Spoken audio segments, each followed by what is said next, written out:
there's this thing in the world of meditation or mindfulness called the RAIN method. Have you come across this? No. So the RAIN method, Tara Brach talks about this quite a lot. I think it was invented like 20 years ago by some other meditation practitioner. Basically, the idea is that anytime an emotion is getting in our way, we want to follow the RAIN method. So RAIN. So R is recognize.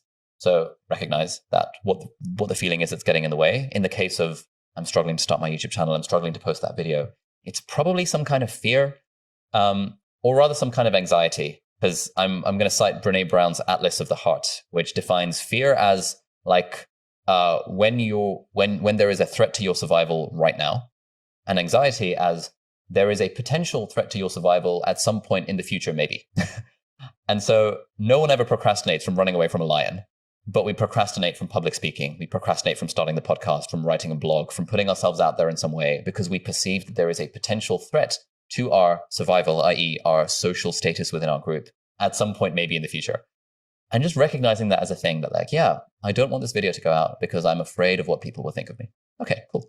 We've recognized the emotion that's getting in our way. Then we have A for allow, which is basically that's totally fine. I don't need to moralize. I don't need to beat myself up for having this emotion. I have a fear that people are going to look down on me if I start a TikTok page, because I feel that people are going to judge me, and I feel that that's going to be really bad for my social standing in my group, and that's totally okay. I'm human. Then we have I, which is investigate, which is like getting curious. I wonder where this feeling is coming from. Why do I feel like if I started a YouTube channel, or if I started a podcast, or if I started talking about airline point hacking on a podcast, that suddenly it would be a bad thing? I wonder what's going on there. And that's where you just sort of take a few minutes to explore your feelings around that thing. And then N stands for either nurture or non-identification, depending on who you ask. And basically what that means is just this appreciation in the world of meditation and mindfulness that we are not our feelings. Just because I have the feeling of fear does not mean I am that thing, and does not mean necessarily that I need to let that hold me back. And this idea that like the way you feel about something actually doesn't really have any bearing on whether you do the thing or not. I might not feel like going to work in the morning, but I'm going to go to work anyway. I might not feel like brushing my teeth because I can't be bothered, but I'm going to brush my teeth anyway. Similarly, just because I feel the fear of starting my podcast and talking about airline point hacking, that doesn't necessarily mean like I have to identify with that. I can choose to act in spite of that fear. And so that's where we kind of go a little bit like emotional and a little bit like trying to figure out. And I've got a bunch of sort of more specific things, but I think that's the general kind of RAIN method for dealing with any kind of emotion that gets in our way. Okay.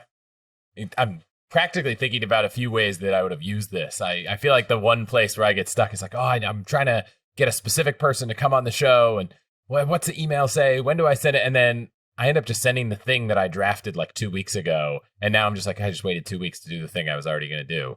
And so I'm trying to struggle with, because it's not writing it. I've even written the email. It's like trying to figure out, is there a more optimal way to do something? Maybe I can find a friend who knows the person and that would be better. So I should hold off. And, but I don't think even doing it precludes you from finding another path if it doesn't work. So I think I just need to like zone in on why I'm not doing it. No, exactly. Yeah, I think that's interesting. I think that there's another point here. Again, it's fresh in my mind because me and Chris were talking about this. So Chris, this productivity coach who I interviewed, is a professional poker player, and I was kind of asking. We were talking about kind of lessons he's learned from the world of poker that apply to life. And there's a concept that apparently people who play poker use, which is the idea of expected value. Which you and some listeners might be familiar with. Basically, the magnitude of the outcome you want, like how good is this thing? Will this thing make me $100? Cool. And then multiplied by the probability of the thing happening. So if I've got a 50% chance of making $100, the expected value of every time I flip the coin is $50, for example. And expected value, poker players shorten to EV, because people like these sorts of acronyms.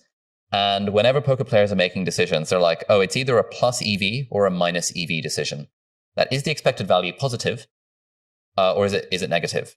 And what they mean there is that if I did this decision every time, would I expect to come out on top, or would I expect to not come out on top?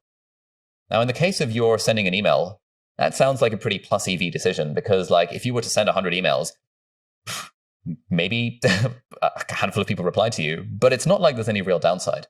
And so thinking of decisions in terms of, rather than being wedded to the specific outcome of this decision, that, oh, I really want this person, how do I reach out to them? I remember in the email you sent me, you were like, yeah, I was kind of procrastinating a bit. I was kind of Yeah, thinking, I just owned the feeling in the email. I was like, that's kind of funny because I have that same feeling. I'm always like, oh, maybe, I couldn't possibly just cold email someone. I've got to find some kind of way of like DMing them on Twitter in some way and getting them to follow me. And it's just all, it's plus EV. Like sending a cold email is always a plus EV decision because there's literally no downside to it. And chances are, if someone didn't respond to the email, they either didn't want to talk to you or didn't see it. So if you reach out to them through some other channel, if they didn't see it, maybe it'll work. If they didn't want to talk to you, they probably won't respond there either. So like, I don't know. I'm coaching myself through this conversation.